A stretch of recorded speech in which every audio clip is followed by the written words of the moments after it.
हमेशा अपने थॉट्स के साथ लड़ाई करते हो। आपके पास बहुत सारे थॉट्स आते रहते हैं, दिन भर आपके दिमाग में विचार चलते रहते हैं। उनको कभी रेस्ट नहीं चाहिए होता। विचारों को, विचार ही तो भूत हैं। भूत कभी थकता है क्या?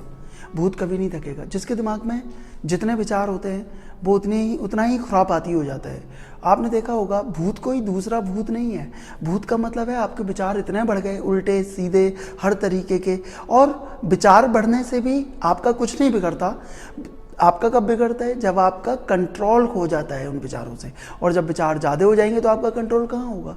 आपकी एक कैपेसिटी है ना कंट्रोलिंग की, तो वो अपना काम करने लगते हैं। सपोज करो कि आपके पास विचार आया कुछ चीखने का, आप चीखने लगे, आपका विचार आया, और आप नहीं भी चीखे। आपके पास आया विचार चीखने का, आप नहीं चीखे। आप क्यों? क्योंकि आपके पास कंट्रोलिंग है। आपको मालूम है कि क्या मुझे करना है, क्या नहीं करना। जब आपकी कंट्रोलिंग खो जाती है तो आपके विचार जैसा चाहेंगे आपसे कराएंगे।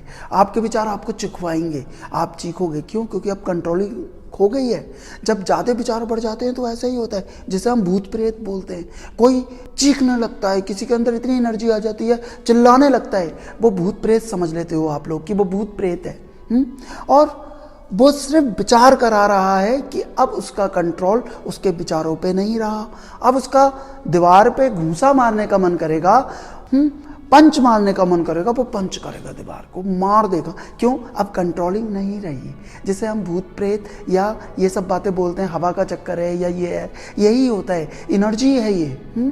आप सोचो, आप एक एनर्जी हो, और एनर्जी अपना कैसे वर्क कर रही है, माइंड आपका कैसे वर्क कर रहा है, आप कौन है, क्या हो रहा है। जब आप इस पूरे सिस्टम को समझ लेते हैं तो आपके सामने सब कुछ क्लियर हो जाता है, क्या है सच्चाई।